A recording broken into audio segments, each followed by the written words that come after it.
ऐसा बहुत कम देखने में आता है कि विपक्षी सेना किसी सैनिक की बहादुरी की दाद दे और उसकी सेना को लिखकर कहे कि इस सैनिक की वीरता का सम्मान किया जाना चाहिए।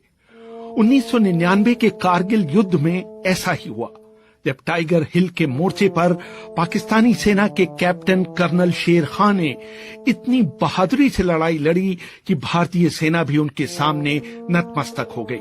उस लड़ाई को भारत की ओर से कमांड कर रहे ब्रिगेडियर MPS बाजवा याद करते हैं। बाकी सारे काले सलवार कमीज में थे और ये जो है ऑफिसर, मैं क्या ये अफसर होगा क्यों, जो ट्रैक सूट में थे। 2 अफसर थे। बाद में हमें पता चला कि एक मेजर इकबाल है जो कि special service group commando forces का था, और एक था कैप्टन करनाल शेर खान जो कि 12 नलाई का था, वहां से जो 4875 की तरफ से आए थे। और उसने जो लीड किया अटैक को, तीसरी बार वो हमें धकेल के हेलमेट से लेके तो दोबारा इधर इंडिया गेट की तरफ हम पीछे विड्रॉ करना पड़ा, क्योंकि जो हमारे 2 JCOs वहाँ खत्म हो गए और ऑफिसर बहुत क्रिटिकली वुंडेड था, इसलिए हमें विड्रॉ करना पड़ा, जो 20 आदमी आगे भेजे थे। रेहान जी, बात ऐसी थी, जब ये खत्म हुई तो मैं कायल था उस अफसर का, क्यों जो नॉर्मली मैं 71 वॉर कभी लड़ा हुआ हूँ बांग्लादेश में, और मैंने कभी पाकिस्तान अफसर को लीड करते नहीं देखा अभी तक। इसमें हैरानगी की बात थी कि ये अफसर 3 बार उनको दोबारा इकट्ठा करके लाया था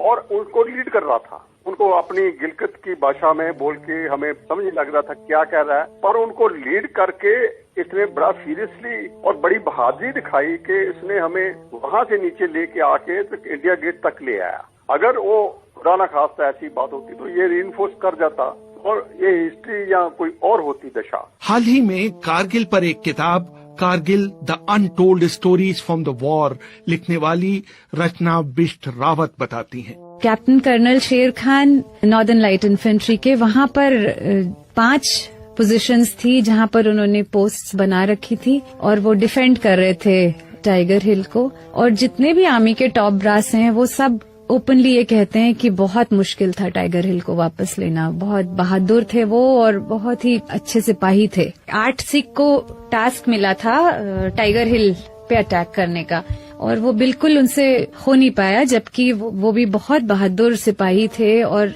इन spite of not having winter clothing फिर भी वो अच्छे से लड़े थे। फिर 18 ग्रेनेडियर को भी उस टास्क पे लगा दिया गया। Finally they managed to rest one of the positions. तो ये कॉन्स्टेंटली अटैक करते रहे, जबकि इतनी बड़ी संख्या में अब इंडियन आर्मी वहां आ चुकी थी। इन स्पाइट ऑफ दैट उनको शायद ये बेइज्जती बर्दाश्त नहीं हुई कि मेरे को जो मेरे देश ने काम दिया था करने के लिए वो मैं नहीं कर पाया।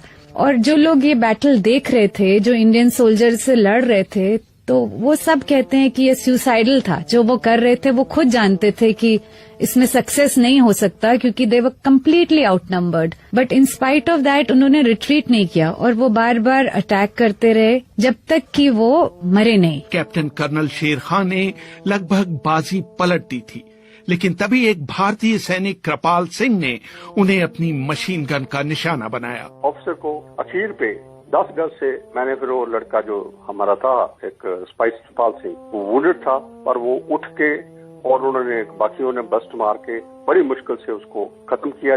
उसी टाइम पर ही वो जो अटैक है पीटर आउट हो गया। पर इसकी बहादुरी देख के मैंने बोला कि जो सिविलियन पोर्टर्स भेज के उसकी बॉडी नीचे मंगवाई, मैं कहा जो वो है ट्रैक सूट वाला, वो जो लड़का सामने लीड कर रहा था, वो कोई भी हो उसको लाओ। तो बाकियों को तो दफनाया वहां पर हमने, जितनी भी बॉडीज थी, और इसकी बॉडी स्पेशली नीचे ला के अपने ब्रिगेड हेडक्वार्टर में मैंने रखवाई। उसकी फिर जेब में से हमने लेटर्स वगैरह सारी निकाल के पढ़ी। इससे के पता चला कि हमें कि ये कैप्टन करनाल गिलगित का रहने वाला था, एक गांव का, छोटे से गांव का कैप्टन था वो। मैं यूएस साहब से बात किया, मैं कहा मैं चाहता हूं कि एक चिट में लिख के मैंने इसकी जेब में डाल दिया है कि कैप्टन करनाल शेर Khan of 12 NLI has fought very bravely and he should be given his due for his bravery. तो इतनी चिट लिख के मैंने उनके जेब में डाल दी।